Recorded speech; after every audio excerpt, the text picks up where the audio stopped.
अस्सलाम वालेकुम YouTube family, कैसे हैं आप सब। अल्लाह खुश रखिए आपको, आपके घर वालों को। तो आज हम बनाने वाले हैं मसालेदार भुनवा गोश्त। बहुत ही कम मसालों के साथ हम इसे बनाएंगे और खाने वाला उंगलियां चाटता रह जाएगा और एक बाइट लेते ही आपको इसके जायके का पता चल जाएगा और यकीनन ये रेसिपी आपकी फेवरेट रेसिपी में शामिल हो जाएगी। तो चलिए शुरू करते हैं।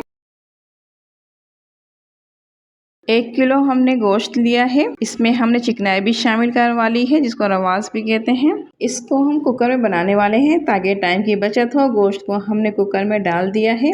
अब इसमें डालेंगे 2 गिलास पानी। 2 मीडियम साइज प्याज काट कर डाल रहे हैं। इसमें तमाम मसाले एक साथ शामिल करेंगे। 2 टीस्पून लाल पिसी हुई मिर्च, 4 टीस्पून धनिया पाउडर एंड 1.5 टीस्पून नमक शामिल कर रहे हैं और इसके साथ हम शामिल कर रहे हैं थोड़ी सी हरी मिर्च, जिंजर पेस्ट और साबुत गार्लिक इसमें शामिल करेंगे। इन्हीं मसालों के साथ हम ढक के रख देंगे तकरीबन 20 मिनट के लिए। 20 मिनट में बहुत अच्छे से गलकर ये तैयार हो जाएगा।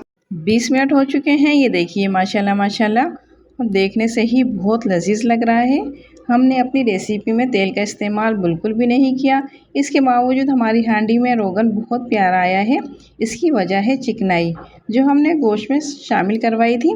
बग़ैर ऑयल के हम भुनवा गोश्त तैयार कर रहे हैं। अब हम इसमें थोड़ा सा गरम मसाला शामिल करेंगे, जिसमें शामिल है 4 लौंग, 11 से 12 काली मिर्च, 1 तेज़पात, 1 बड़ी इलायची और 1 दालचीनी का टुकड़ा। अब हम इसको तकरीबन 5-6 मिनट तक और पकाएंगे। खूब अच्छे से हम इसको भूनेंगे। इसकी भुनाई बहुत अच्छे से हमने कर ली है और गोश्त देखिए बहुत अच्छे से गल चुका है। रेशेदार बिल्कुल इशारे से ही टूट रहा है। भुनवा गोश्त बिल्कुल रेडी है। अब निकाल लेंगे हम प्यारे से बर्तन में इसको। तो ये देखिए बनकर तैयार हो चुका है लज्जत से भरपूर मसालेदार भुनवा गोश्त। इसमें ना तो हमने तेल का इस्तेमाल किया है और ना ही टमाटरों का। इसके बावजूद बहुत ही मसालेदार और लजीज भुनवा गोश्त बनकर तैयार हुआ है। अगर हमारी रेसिपी आप लोगों को पसंद आई है तो हमारी रेसिपी अपने अजीज़ों को ज़रूर शेयर कीजिएगा। हमारे चैनल को सब्सक्राइब करें। दुआ में याद रखिएगा। मिलते हैं अगली वीडियो में। अल्लाह हाफिज़।